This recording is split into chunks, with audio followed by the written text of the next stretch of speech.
Inner Light, Esoteric Wisdom for the Soul's Ascent is a contemplative space devoted to uncovering the hidden teachings that have guided mystics, seekers, and sages throughout the ages. Now, it ventures into the shadows of Codex Gigas, the Devil's Bible, a horrifying chronicle of cursed knowledge.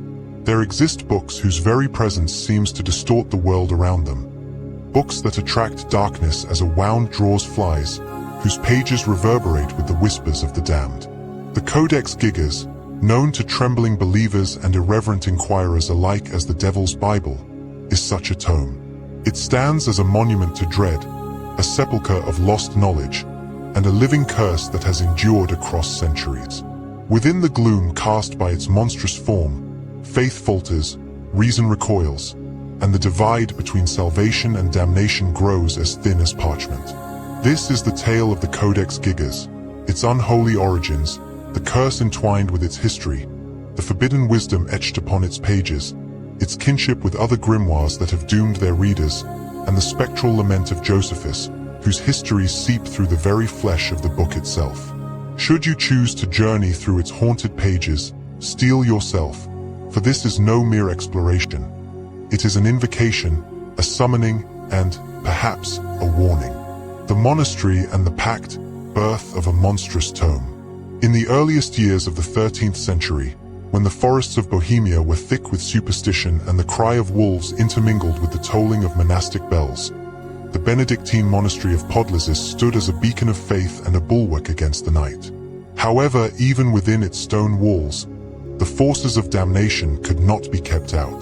The story begins with a single monk, known only to legend as Herman the Recluse, a man whose sins, whatever their nature, were so grave that his brethren sentenced him to a fate worse than mere death. To be walled up alive was a punishment reserved for the truly damned. A living tomb, a slow spiral into madness and starvation.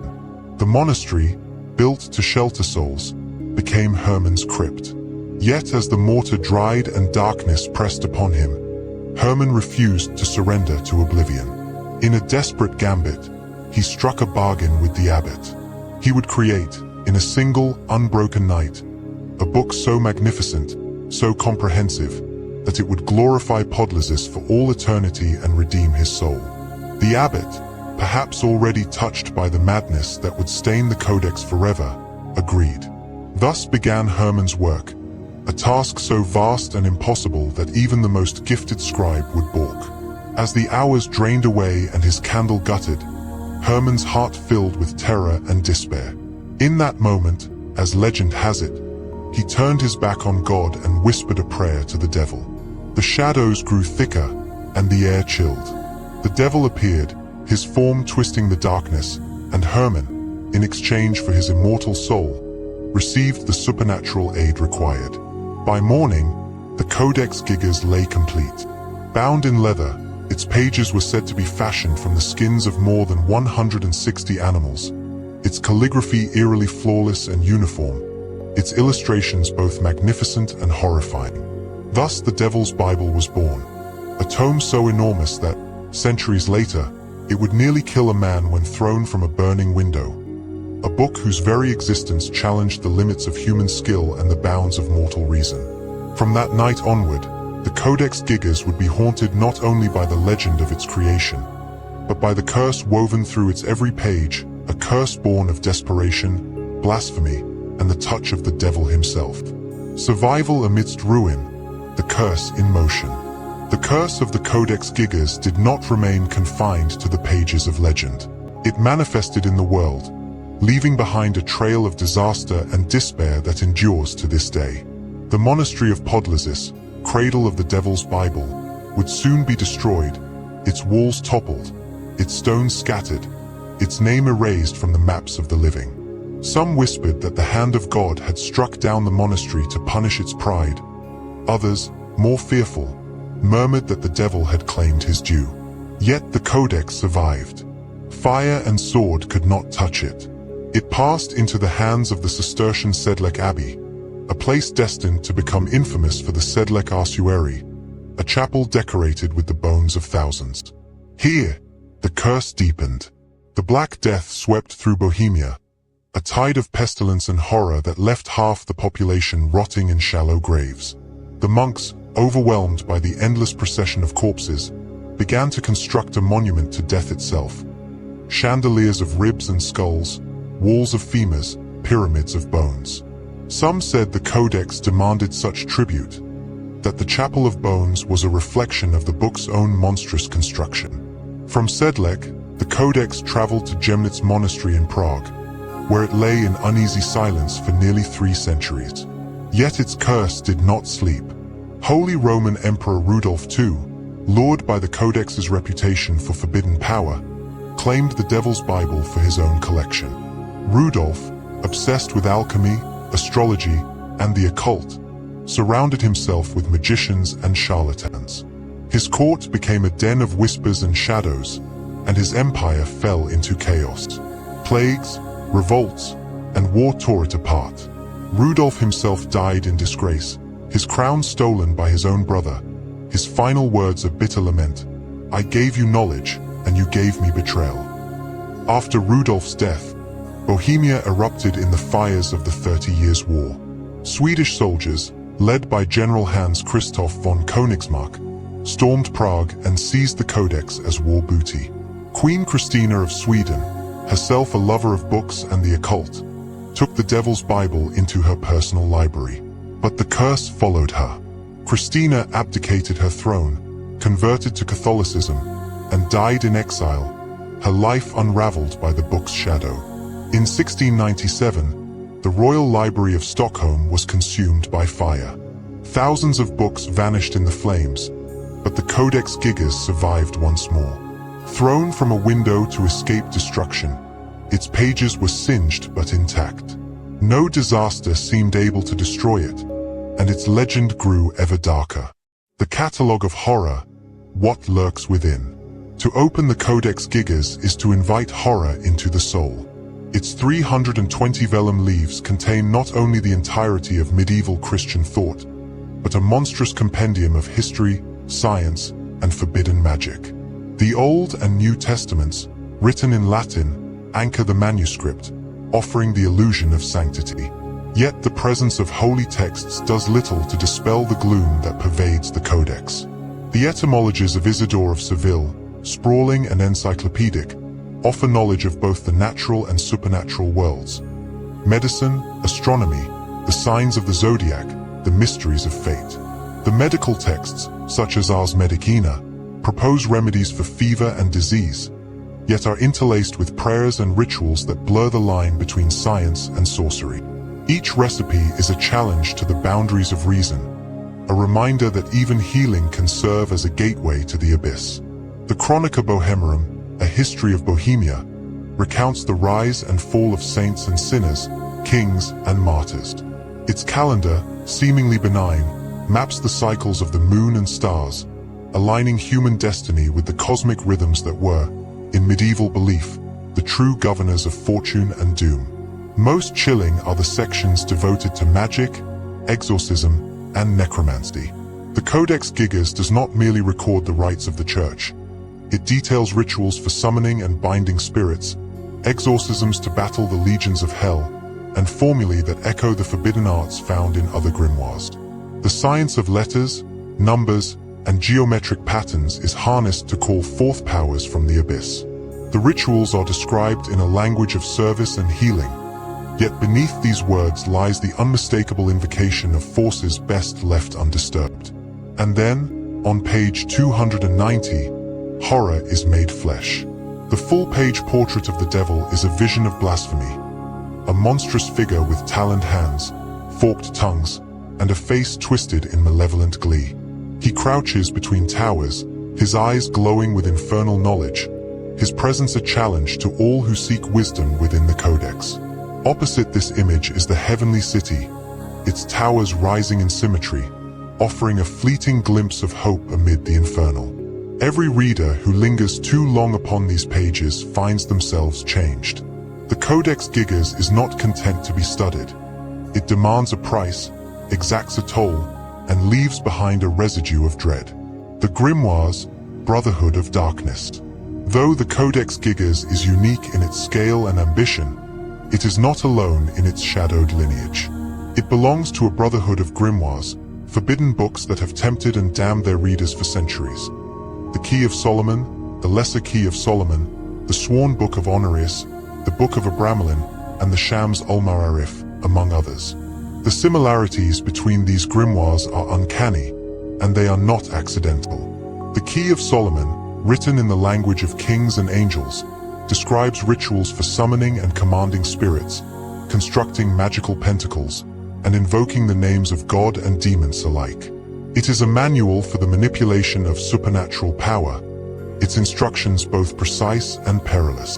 The Sworn Book of Honorius, among the oldest ritual grimoires, claims to reveal the means of compelling angels and demons, of unlocking the secrets of the heavens. Its rituals, like those of the Codex, blend Christian imagery with occult symbols, a hybrid faith that courts damnation. The Book of Abramelin, which would inspire the likes of Aleister Crowley, outlines a system of purification and invocation, a journey intended to bring the practitioner face to face with their holy guardian angel, but which more often ends in madness or possession. The rituals of Abramelin, like those of the Codex, are detailed, laborious, and fraught with peril. The Shams al-Ma'arif, the Son of Knowledge, is perhaps the Codex's closest kin. This Arabic grimoire weaves together Islamic, Judaic, and Hermetic traditions, its rituals founded on the manipulation of letters, numbers, and symbols. The Codex Gigas, with its science of letters and geometric patterns, echoes these practices, suggesting a shared lineage stretching from the libraries of Baghdad and Cairo to the haunted monasteries of Europe. Despite their differences in origin and faith, these grimoires share a common purpose: to grant the practitioner forbidden power, to open doors to the unknown, and to challenge the boundaries that separate the sacred from the profane. Yet every grimoire exacts a cost. Those who read the Devil's Bible, like those who study the Key of Solomon or the Shams al-Ma'arif, risk not only their sanity but their souls. What sets the Codex Gigas apart is its audacity. While most grimoires are small, secret tomes, the Devil's Bible is colossal, meant to be seen and feared. It is a public affront, a challenge to both heaven and hell, a warning to all who would trespass its pages. Its rituals do not merely offer protection or knowledge. They threaten to open doors that should remain forever shut. The missing leaves, secrets too terrible to tell. No terror is greater than the unknown. In the centuries since its creation, the Codex Gigas has lost 10 precious leaves, including the page that once followed the devil's portrait. Scholars and occultists shudder to imagine what secrets these pages contained. Some say the missing leaves held the ultimate invocation, the ritual by which Herman the Recluse summoned the devil and bound his soul to the Codex. Others believe that the Church, in a rare moment of wisdom, ordered the destruction of these leaves to prevent the spread of their blasphemous knowledge. There are whispers that the pages were stolen by those who sought to harness their power, only to find themselves consumed by madness. The absence is tangible, a wound in the Codex's flesh, a silence that screams. Those who have gazed too long upon the Devil's Bible report visions, nightmares, and the sense that something watches from the shadows. The missing pages are a curse in themselves, a reminder that some knowledge is too terrible for mortal minds. The mystery of the missing leaves has become an obsession for many. Some have attempted to reconstruct their contents from references in other grimoires and occult texts. All that is certain is that the Codex Gigas, incomplete as it is, remains more dangerous than any other book in Christendom. The gate to hell, Houska Castle, and the Codex. North of Prague, in the haunted forests of Bohemia, stands Houska Castle, its walls facing inward, its chapel built directly above a chasm reputed to be a gateway to hell. Local legend insists that the crack in the earth beneath the castle is the mouth of the abyss, from which winged creatures and sulphurous fumes once emerged. The castle's defenders did not build battlements to keep invaders out. Instead, every stone was laid to seal in what lurked below. Prisoners were sometimes given a terrible choice: face execution by torture, or be lowered into the pit beneath the chapel. Few returned, and those who did came back changed, pale, trembling, and forever broken by what they had witnessed in the darkness. In the 20th century, the Nazis, obsessed with the occult, occupied Houska castle and conducted unspeakable experiments in search of supernatural power. Whatever they found there, it left the castle shrouded in silence and horror. The connection between Houska castle and the Codex Gigas, though circumstantial, is persuasive. Both are monuments to terror, both are gateways to forbidden knowledge, and both are haunted by the specter of the devil. Some scholars have argued that the rituals in the Codex were designed to bind or control the forces beneath Houska, that the book itself is a key to the gate of hell. Others believe that the Codex is a warning, a record of what lies beneath, and a plea to never open the door. The forbidden knowledge, magic, astrology, and the science of damnation. To study the Codex Gigas is to risk corruption. Its rituals, couched in the language of healing and faith, are invitations to the abyss. The calendar, mapping the cycles of the moon and the stars, is a tool for aligning human action with cosmic forces. The medical texts demand prayers and incantations, blending science with sorcery. The exorcisms are detailed, precise, and filled with dread. Isidore of Seville's Etymologies explores the structure of the cosmos, the power of the stars, and the arts of divination. The Codex Gigas, in its integration of sacred and forbidden texts, blurs the line between religion and magic. Its rituals, like those of the Kabbalah and the Shams al-Ma'arif, are founded on the manipulation of letters, numbers, and symbols, a science of damnation as much as salvation. The Codex's instructions for summoning angels and spirits are particularly perilous. Though they promise wisdom and protection, history offers no evidence of righteous men calling angels by such means. Instead, those who have tried have found only darkness, possession, and ruin. The medical texts, too, are deeply unsettling.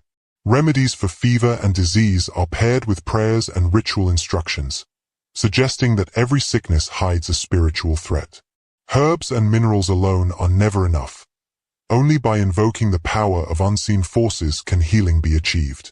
The calendar of saints, an otherwise ordinary feature of monastic books, takes on a sinister aspect in this context.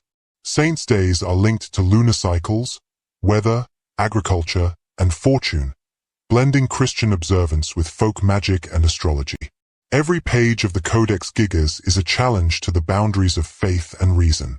Those who seek knowledge within its pages must pay a price, for every ritual, every formula, is an invitation to forces that cannot be controlled. Josephus in the Codex, a chronicle of betrayal and apocalypse. Hidden within the Codex Gigas are the writings of Flavius Josephus, the Jewish historian whose works recount the rise and fall of nations. Josephus, born in Jerusalem in 37 CE, witnessed the destruction of his people, the fall of the temple, and the triumph of Rome. His Antiquities of the Jews and Jewish War are chronicles of apocalypse, wars, betrayals, and the relentless march of fate. He describes Adam as the father of agriculture and science, Cain's line as founders of cities, Abraham as a philosopher and iconoclast.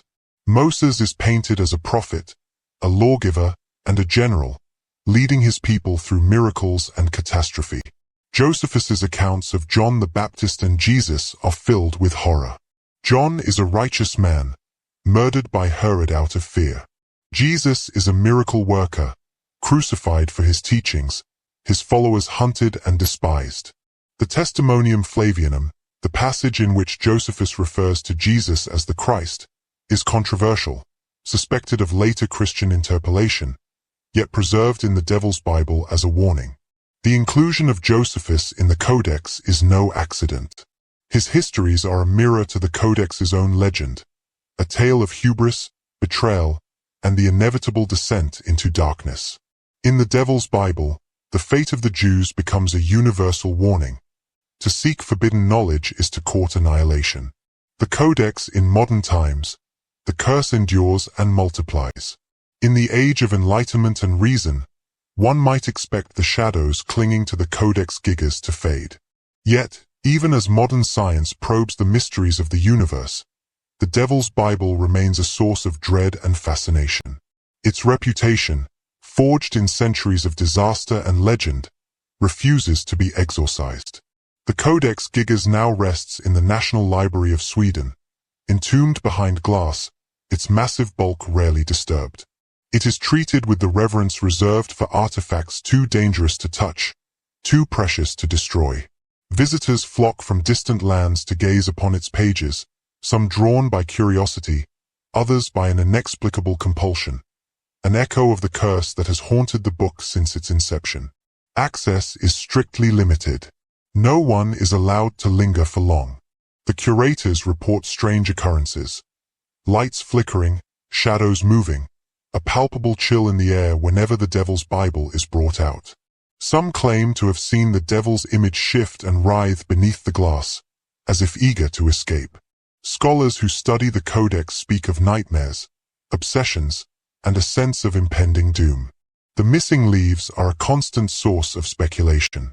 Was a ritual so powerful, so blasphemous, concealed there that its very words could summon catastrophe? Was the knowledge contained within those pages too dangerous for any living mind? In the digital age, the Codex's curse has only spread wider. Documentaries, novels, and online forums perpetuate its legend, ensuring that new generations fall under its spell. The Devil's Bible has become a symbol of forbidden knowledge, a warning to those who would seek power without understanding the price. And so, the curse endures. It multiplies, reaching out through time and space, ensnaring all who dare to peer into its depths. The Codex Gigas is not merely an artifact. It is a living presence, a shadow that refuses to die. The horrifying parallels, grimoires ancient and modern. As the Codex Gigas haunts the halls of modern libraries, its kin, other grimoires and books of forbidden lore, continue to cast their own shadows. The similarities between the Devil's Bible and these infamous tomes are no coincidence. The Key of Solomon, for centuries the most influential manual of magic in the Western world, is a collection of rituals, invocations, and pentacles. Its pages promise the summoning and binding of spirits, the unlocking of hidden wisdom, and the manipulation of destiny itself. Yet for every successful conjuration, the reader risks madness, possession, and damnation. The Lesser Key of Solomon, divided into sections such as the Goetia, details the names and sigils of 72 demons, the methods for summoning them, and the dire warnings for those who falter in their rituals. Like the Codex, it is a book that offers power at a terrible price.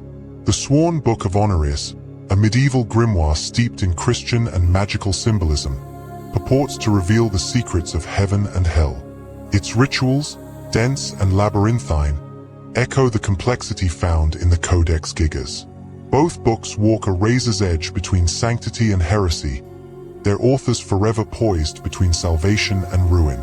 The Book of Abramelin, which would later inspire the likes of Aleister Crowley and the Order of the Golden Dawn, outlines a path to supernatural contact and transformation. Its rites are long, demanding, and fraught with peril, much like the exorcisms and magical formulas encoded within the Codex.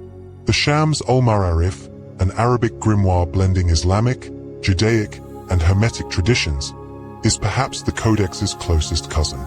Its rituals rely on the manipulation of letters, numbers, and symbols, mirroring the science of letters found in the Devil's Bible. Each grimoire, whether Christian, Jewish, Islamic, or pagan, shares a common thread: the promise of power, the danger of madness, and the certainty that some doors, once opened, cannot be closed. The Codex Gigas, by virtue of its size and ambition, stands as the king of grimoires, a book that contains within its monstrous form the sum of all human arrogance and dread. To read any grimoire is to court disaster. To read the Codex Gigas is to invite the abyss. Josephus' lament, the echo of apocalypse. Among the Codex Gigas' many texts, the writings of Flavius Josephus are perhaps the most haunting. Josephus, a witness to the destruction of Jerusalem, chronicled the downfall of his people, the collapse of kingdoms, and the inexorable advance of fate. His Antiquities of the Jews and Jewish War are filled with betrayal, violence, and the relentless hand of destiny. Adam, the first man, is painted as both progenitor and tragic figure.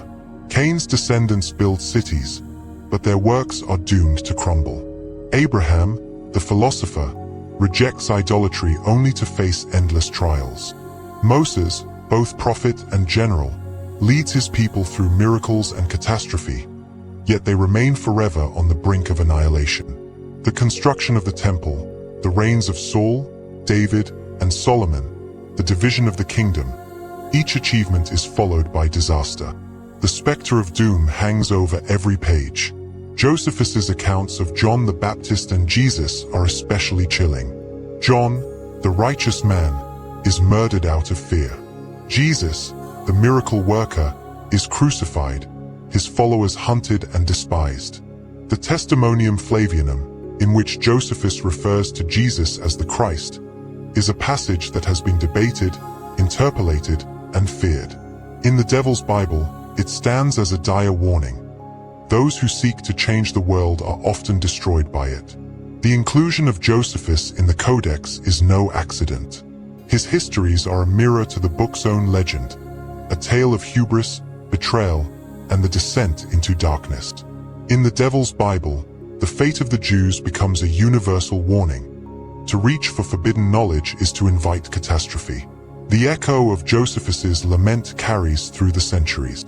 His words, preserved in the Codex, remind us that every civilization, no matter how glorious, is only one step from the abyss. The endless reflection, shadows at the heart of knowledge.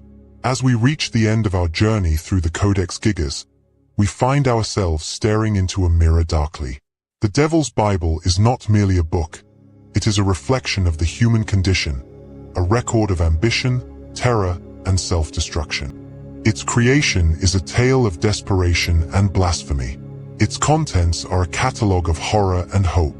Its history is a litany of disaster and survival. Its curse is as alive today as it was 8 centuries ago. The Codex stands as a monument to the duality of human nature, the longing for wisdom, the fear of darkness, and the certainty that, in the pursuit of knowledge, we often find only ruin. It is a warning, a challenge, and an invitation. Those who seek its secrets must be prepared to pay the price. For every ritual, every formula, every invocation is a step closer to the edge of madness. The legends of the Codex Gigas echo the anxieties of every age. In its pages, the sacred and the profane are inseparable. The line between salvation and damnation vanishes. Its secrets remain hidden, waiting for those brave or foolish enough to seek them. And so, the Devil's Bible endures. Its curse spreads, its legend grows. It is the shadow at the heart of knowledge, the echo of all our fears, the whisper in the darkness. If you have read this far, you have traveled through centuries of horror and hope, through haunted monasteries and cursed libraries, through the abyss of forbidden knowledge. The Codex Gigas rests, waiting in silence, its curse undiminished. If you feel the darkness stirring, remember, some books are best left unread, some secrets undisturbed. But if you like this horrifying exploration of the Devil's Bible, don't forget to like, subscribe, and share, for every story needs a witness, and every curse a companion.